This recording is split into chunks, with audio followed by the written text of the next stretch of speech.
Hey, what's up YouTube? Here's another day in the shop. Let's see what we're working on. First thing we're going to look at today, I've got this customer brought in this 86 CJ7, pretty tough looking Jeep. It's got a few little issues that we're going to address, but it is a pretty slick Jeep. He bought it basically as is. He's done a few small improvements, but it has had some time and money put into it. It's got some little jumper seats back here in the back that they actually did do seat belts for, but and stands. It's got stands underneath the seats, but I'm still not sure about the actual safety of that. It is sitting on 35s. Obviously, it's got a 4-inch lift. It is a 6-cylinder. Someone has put on Holley EFI, a little 1-barrel EFI. So I think that may be part of the problem. It's a great system, but I'm not sure that it's set up or has been tuned correctly. So I'm going to look into that and go through other little list of, some small fix-its, things we can do to make it drive better for him. He wants it to obviously just to be a weekend toy, and we'll see what we can do to make this thing better and make some improvements for him. All right, guys, the second thing we're going to look at today is this TJ. As you can see, I've already got it on the lift. Customer bought this Jeep, maybe his first Jeep. He absolutely loves it, but he is a little older gentleman, and it's got a 4-inch lift on it now, an older 4-inch lift, and he's not crazy about the step in and out of it. Loves the Jeep, loves the capability, but wants it to sit a little closer to the ground. So I'm going to pull this older 4-inch lift off and put a brand new Rough Country 2.5-inch lift and a little smaller tire. See if we can't improve the entrance and exit, and also, lower the center of gravity and make it even drive a little better. So we'll get started on that. All right, guys, getting started on the TJ. Gonna go ahead and disassemble the rear first, take this 4-inch lift off. If you've ever worked on a TJ, then you're familiar with the upper shock bolts. As you can see here, one spun right out. Get this into focus. And the other one snapped off. So what we'll do is we'll use the existing one there. We'll move the shock actually to here, and we'll drill a new hole here and put a grade 8 nut and bolt, and that'll hold it in place. So very common issue with the TJ. Driver's side broke one, passenger side I was able to get them both out, but looks like it's already been repaired once in its life. Someone's already put a flag nut in there, so I've got the socket on the other one. It got it screwed in and out, but I left the socket on it, so make it easier to put it back. Very common issue with the TJ, so we'll get through it. I'm gonna go ahead and pull the rear track bar, sway bar links, and rear springs out, and then we'll come back and take a look at where we're at. I'm gonna take a look at the Rough Country 2.5-inch kit.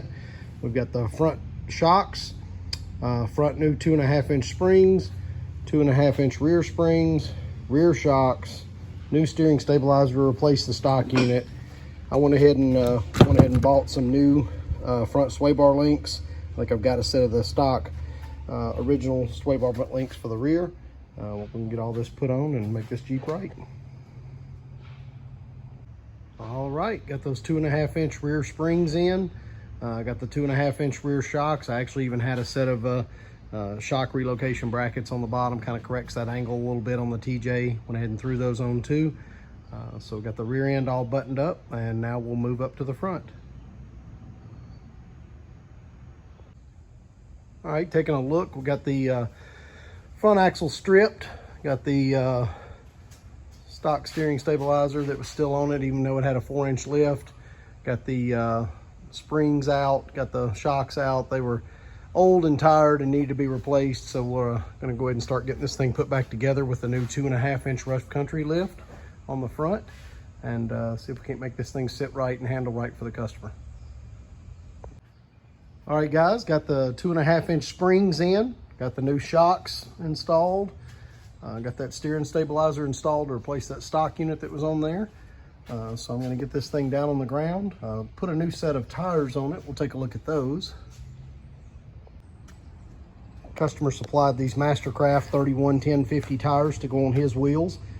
Brand new set of kind of an aggressive all-terrain tire, but should look really good on it. And you know, again, with the new fresh tread, it'll ride good. We'll get an alignment done on it first thing Monday morning, and this thing will be ready to go. So let's get it down on the ground, get the wheels and tires on it. And there's the finished product, guys. 2.5-inch rough country lift. Stepped this one down from a 4-inch that it had. Old 4-inch lift that, you know, the shock bushings were pretty well worn out and everything on it. Put a new 2.5-inch rough country on it. Put this set of Mastercraft 31 1050 tires. Of course, it's got new shocks, new springs. Ended up using a few of the components from the kit, like the sway bar links, just because the proportions measured out to where they kept the sway bars parallel, as well as left the transfer case drop on it because the drive line is now perfect aligned with a good pinion angle on the back. We'll send this thing out Monday for an alignment, and this customer will be super happy to have his Jeep back. All right. Next thing we're going to look at is this 86 Jeep Renegade. It's a CJ7. The Renegade decals and stickers, the customer put those on after he bought it. He just recently bought the Jeep. It needs a few little things. You can see it's missing a headlight ring and a few little cosmetic things to be a nice, you know, nice weekend toy. But the issue that I'm going to start with first, someone has put a Holley Sniper on this, so we're going to look into that. All right, you can see the little one-barrel Holley Sniper, the EFI fuel injection system that they've put on this. So we're going to go through the systems. I'm going to look at the fuel delivery and return. I'm going to look at the O2 sensor placement. I'm going to go through the wizard and set that up and make sure that he's got good connections at the battery. Just, you know, all of the basic systems to make sure that this is going to run properly. I do see it's got an aftermarket distributor. It's got an aftermarket coil. So I want to make sure that we're touching base off of the correct components to fire that Sniper, because this currently isn't running that great. At least for what I think it should run like, you know, being fuel injected. And I believe a fresh-ish 258, you can tell the engine's definitely been out. You know, it could have been a Craigslist rebuild or something else. In fact, I actually see right there, appears to be a decal where this was probably a reman engine. That's very, very relatable. Yeah, that actually is. That's a part number for a reman engine there. So it does have a reman 258 engine in it. So it's fresher than the Jeep. So I think if we can dial this thing in and get it running a little better, the customer will be really happy with that. You can see where they put the screen in here. He said the speedometer actually doesn't work, so I'll look at that as well. But I'm going to go through the systems, do a systems check, and we'll take a look at this, make sure that it's hooked up and installed the way it's supposed to be, and then we'll see after we rerun the wizard, see how it's running now. All right, let's check and see how it starts after the wizard relearn.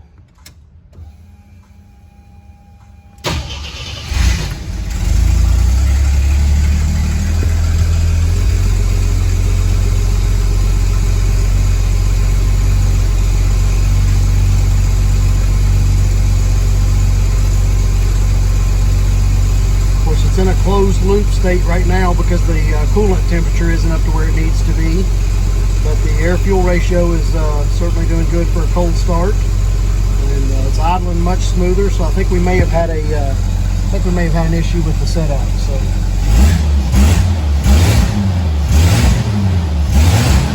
seems to run a lot better, a lot more crisp. It was really lazy before, so let's take it out for a test drive and see how it's running. After the test drive, the engine's a lot more crisp.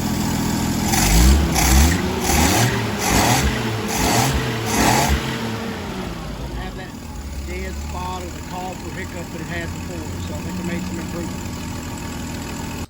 Okay guys, after driving it again, I do think I've detected a little bit of a problem.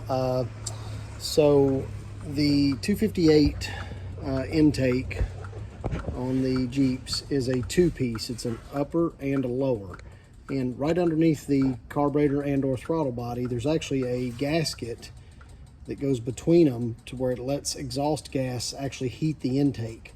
And I'm detecting an exhaust leak there.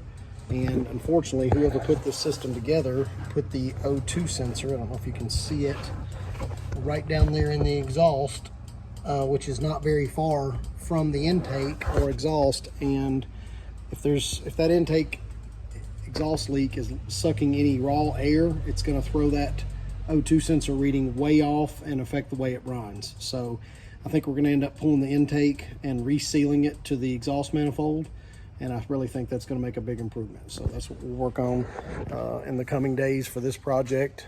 See if we can get that dialed in for him. He's wanting us to look at the steering and a few other little things on it just to, you know, make it a little bit more roadworthy for him. So we'll take a look at that. All right, guys, well, sure enough, took it on another test drive.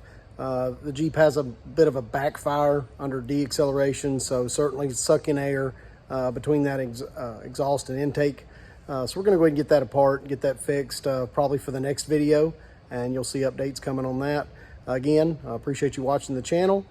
Make sure to check us out on Facebook at Richter's Off-Road Performance. Make sure to like, comment, and share. Thanks, and we'll see you next week.